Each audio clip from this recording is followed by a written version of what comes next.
Namaste and a very good evening to all of you. I welcome you to my channel, The Outlier. My name is Mithun. In today's video, I'll be talking about what do we mean by descriptive statistics. I'll also be generating some of the descriptive statistics using a tool which is called as StatCraft-P. Even before I proceed to go ahead and demonstrate how to generate some of the useful descriptive statistics using StatCraft-P, may I request you to subscribe to my channel, also like and share my videos. Let's begin by asking a simple question. What exactly do we mean by descriptive statistics? At a very high level, the subject of statistics can be broken down into two different branches. The first branch is called as descriptive statistics, and the second branch is called as inferential statistics. When it comes to the first branch, that is descriptive statistics, this is a branch of statistics which is used for organizing and summarizing the data using numbers and graphs. In this video, I'll be highlighting some of the important numerical measures that can be used to describe the data. There are 15 different measures that you can use to summarize the data. These 15 measures typically are called as descriptive statistics.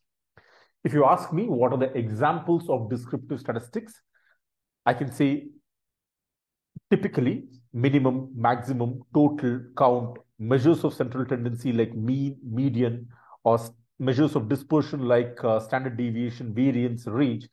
These are all examples of descriptive statistics. Let's now proceed to look at the data set that we have. This is a data set which has only one column, namely sales. I've got more than 100 values in this particular data set. One important question that pops up is, why should we describe the data? Remember, when we have a large data set, typically if you have 1,000 records in a data set, it becomes very difficult to understand what the data set is talking about. Also, human mind is not very efficient in processing large sums of data. So descriptive statistics comes to a rescue here because they help us compress the data.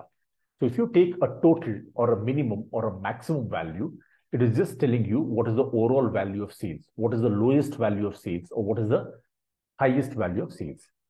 These descriptive statistics helps us make decisions. The raw data simply is a fact table that does not help us make any decision. The moment you describe the data using simple measures like minimum, maximum, total, range, coefficient of variation, the data set talks to us. The data set tells us a story.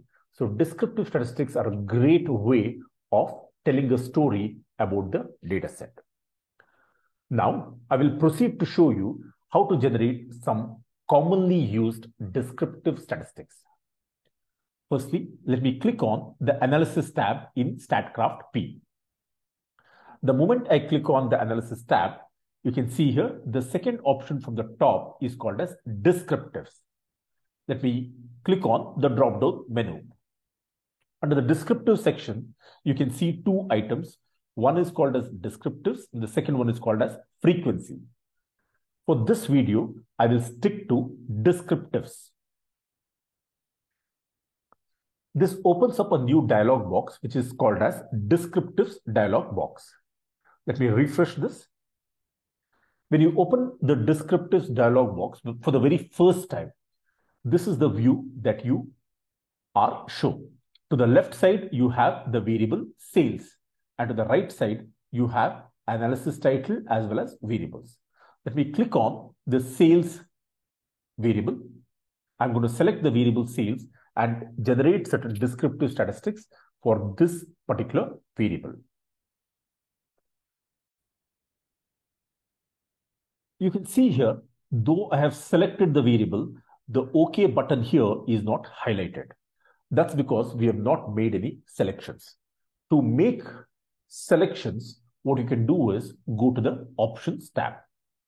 In this particular tab, you see 15 different choices that we have, starting from median, mean, sum, all the way up to 25th percentile, 75th percentile, and count. Let's look at this one by one. At a very high level, even though you're a non-statistician, you can use some of the basic descriptive statistics.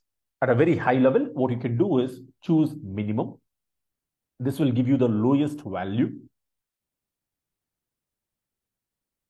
Then I will choose the next descriptive statistic, namely maximum. I can select the option of sum and count. These are the 4 high-level metrics that you can choose. Once you make these selections, you can just click on the option OK. StatCraft takes a couple of moments to process the analysis. This is the output window in which StatCraft gives us the output. Let me scroll down. You can see here, this is the descriptives table. There are 5 columns. The first column is variable sales. Then we have the total sales, which is 8,320 units. The lowest value of sales that has been recorded is 0.111 units. The highest value of sales, or the maximum value of sales, is 540 units. And the sample size in this data set is 157 records. So the count statistic is simply telling you the number of records in the data set. It is telling you the sample size. Sample size becomes a very, very important consideration for many high-end analysis. So as you can see here, I have not used any statistical measure as such. Most of these are things which we use in our day-to-day life. Let me now proceed to show you some of the basic statistical measures. So to show you some of the elementary statistical measures, I will reopen the analysis tab. Choose the second item from the top, namely descriptives. Select the first item, descriptives. I've already selected sales. Let me go to options. I'll remove the options minimum, maximum, sum, and count. Now, I want to choose measures of central tendency. Typically, what are those statistical measures which you consider as measures of central tendency? Mean, median, and mode can be considered as measures of central tendency. We don't have the measure of mode here, so I'll just be choosing mean and median. Then I'll hit the button. I'll hit the OK button. Again, the analysis is being run. The output seems to be ready. Let me scroll down to see the measures of central tendency. So these are the 2 measures of central tendency that StatCraft displays. It says the median value is 29.45 and the mean value is 52.99.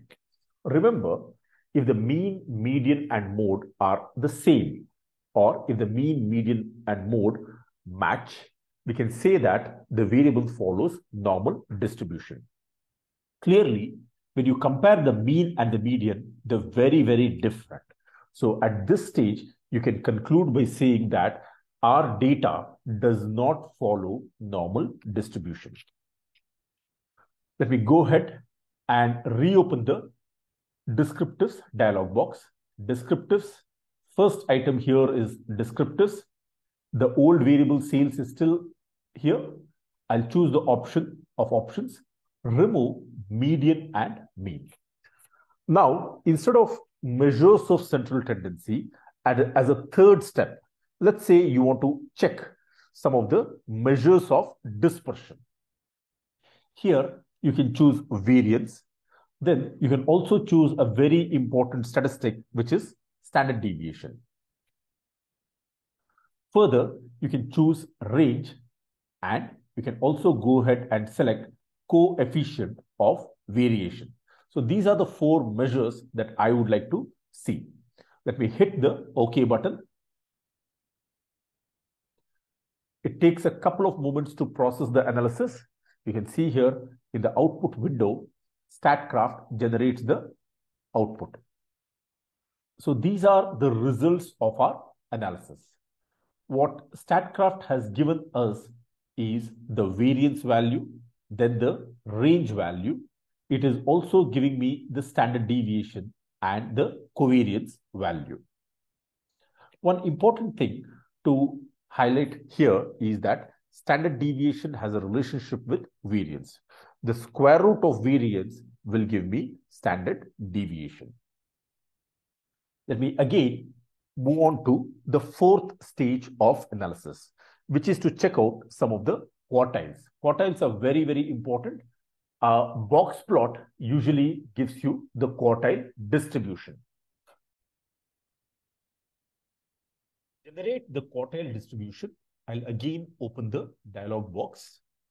So this is the analysis tab. The second item from the top is descriptives. Here, I'll choose the descriptive statistics option.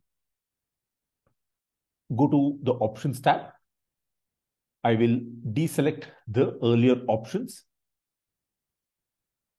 Now, there are different quartiles that you can generate. Typically, you can generate the 25th percentile. Then you can select the 75th percentile. I'm making two selections here, 25th percentile as well as the 75th percentile. Where is the 50th percentile? The 50th percentile option is not there. But remember, the median itself acts like the 50th percentile. So you can choose 25th percentile. The median is acting like the 50th percentile. And of course, you can also choose the 75th percentile. I'll hit the OK button.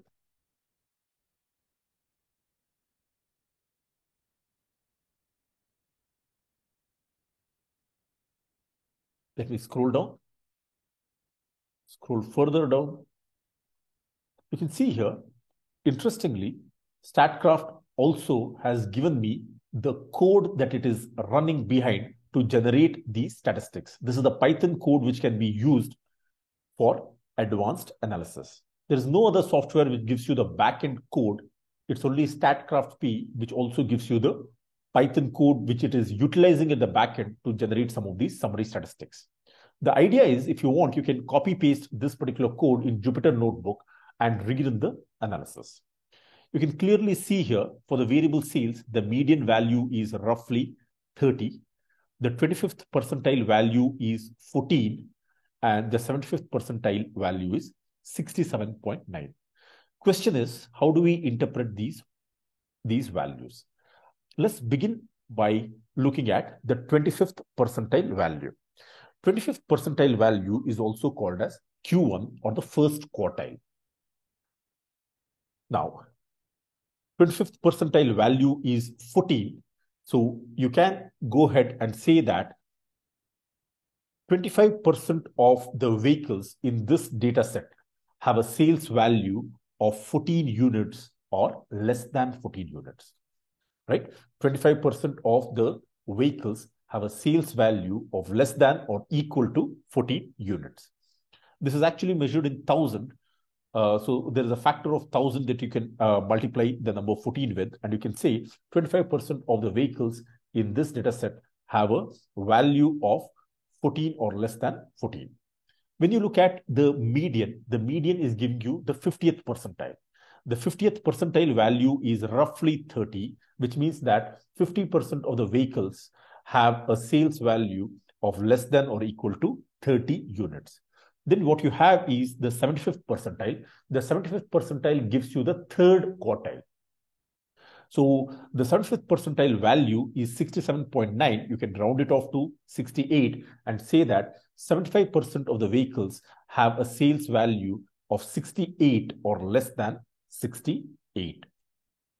So this is how you can use quartiles to gain deeper insights into the data. So far, we have looked at minimum, maximum, sum, and count. Then we moved to measures of central tendency. As a third step, we looked at measures of dispersion. And as a fourth step, we have looked at percentiles and quartiles.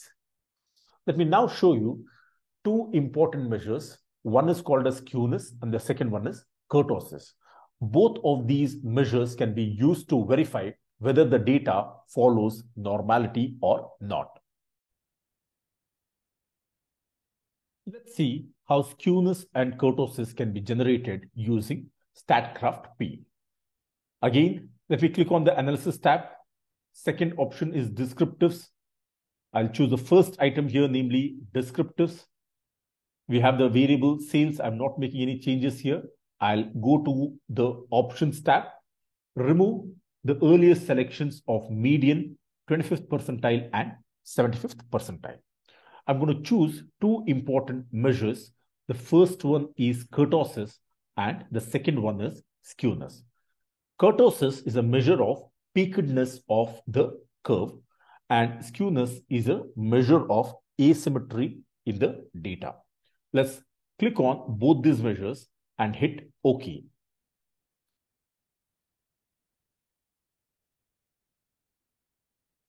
We can see the output seems to be ready.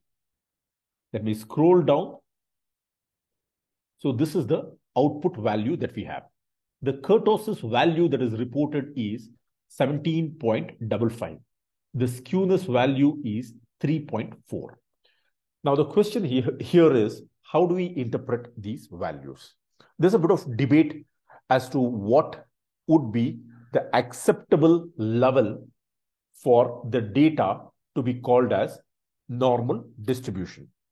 Typically, if the skewness measure lies between -2 and +2, you can go ahead and say that the data is normal. I repeat, if the skewness is between -2 and +2, you can go ahead and claim that the data follows normal distribution. In our case, when you look at the skewness value, this is a value of 3.4. It is outside the acceptable range of -2 and +2.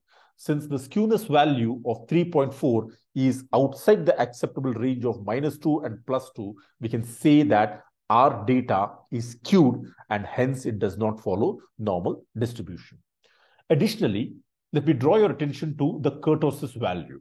The kurtosis value that is reported here is 17.5. What is the acceptable range for kurtosis?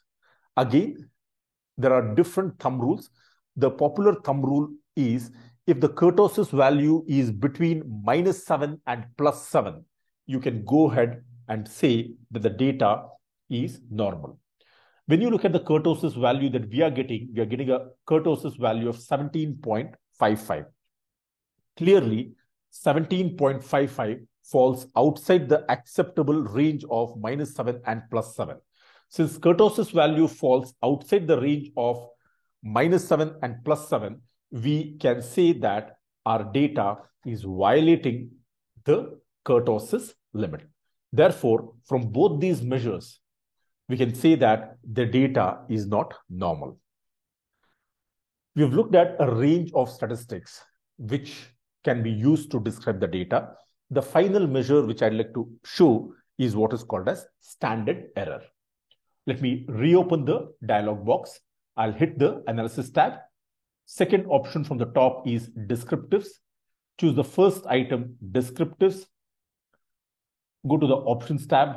Let me remove kurtosis and skewness, which can be used to check for normality. Now I'll select the option standard error of mean.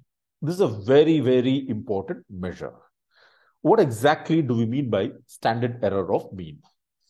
Standard error of mean is a measure of the statistical accuracy of an estimate. I repeat, standard error of mean is a measure of statistical accuracy of the estimate. Standard error of mean is the same as standard deviation of mean. Typically, standard error of mean is abbreviated using SEM. In this context, SEM basically refers to standard error of mean. Now, one question here is, why is standard error of mean so important? The standard error of mean can provide a rough estimate of the interval in which the population mean is likely to fall. The standard error of mean is multiplied by a factor of 1.96 to obtain an estimate of where the 95% of the population sample mean are expected to fall in the theoretical sampling distribution. If you want to calculate the standard error of mean, you can use the formula sigma by root n or standard deviation by root n. I've selected the standard error of mean. Let me click on the option OK.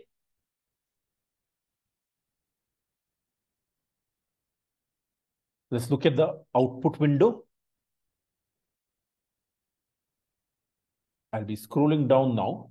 You can see here the standard error of mean is 5.42. We have already discussed how can standard error of mean be used. So in this video, we have seen 15 different measures of descriptive statistics. One is the normal summary statistics like minimum, maximum, sum, and count. As a second step, we looked at measures of central tendency like mean and median. Thirdly, we looked at measures of dispersion. Fourthly, we looked at the quartile distribution. And fifthly, we looked at measures of normality like skewness and kurtosis. And as a sixth step, we looked at the standard error of mean. With this, I have come to the end of today's video. I thank you very much for watching this particular video. I request you to subscribe to my channel, also like and share my videos. Thank you very much. Have a great day ahead.